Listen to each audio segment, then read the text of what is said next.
ดาวในคู่สีดาวนิทานให้ฟังเรื่องมันมีอยู่ว่านิทานเรื่องนี้มีชื่อว่าสไปเดอร์แมนเรื่องสไปเดอร์แมนเคยได้ฟังอยู่บ่เคยได้ฟังอยู่บ่คันบ่เคยได้ฟังนะฟังเนาะ เรื่องให้มันเกิดอยู่ห้องอนุบาล3เนาะอนุบาล3คนของจักอยู่บ่อนุบาล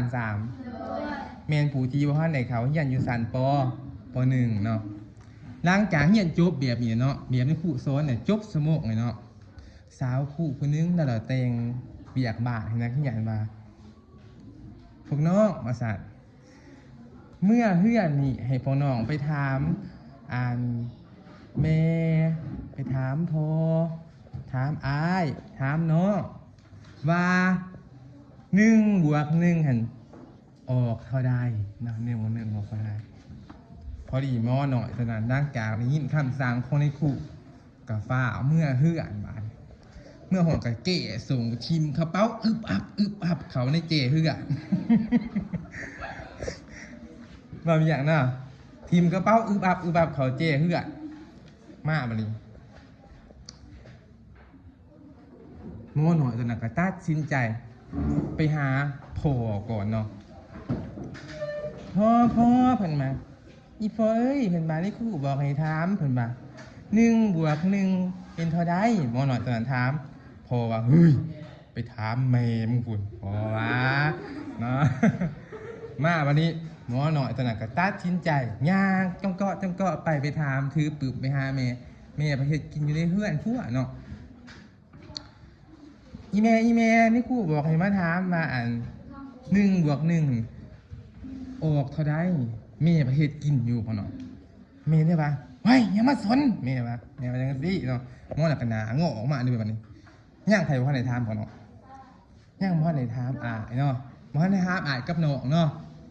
มาบัดนี้ก็ย่างออกมาเลยเว้ยน้องหันมาถามอ้ายก่อนเนาะมาถามอ้ายก่อนอ้ายเพิ่นว่า1+1ออกเท่าใด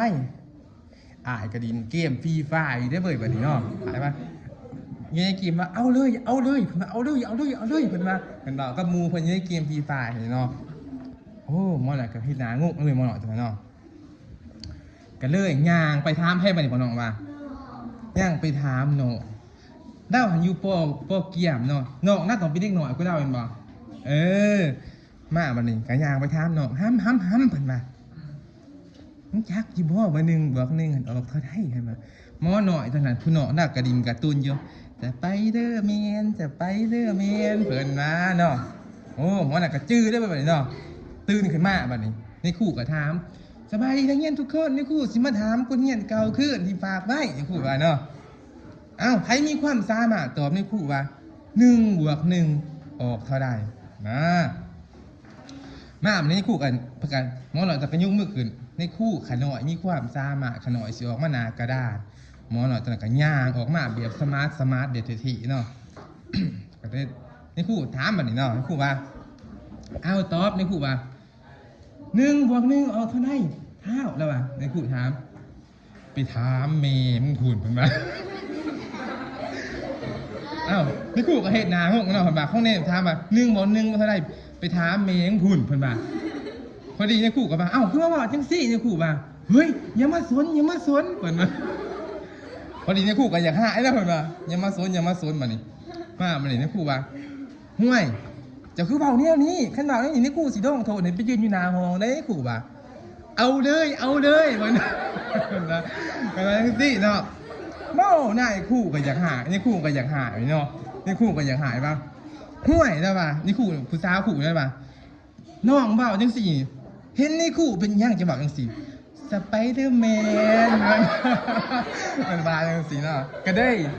จบนิทานแต่สุดท้ายได้เห็นพี่สาวครูเป็นหยังพ่อเนาะเป็นสไปเดอร์แมนเนาะคือว่าจบนิทานเนาะ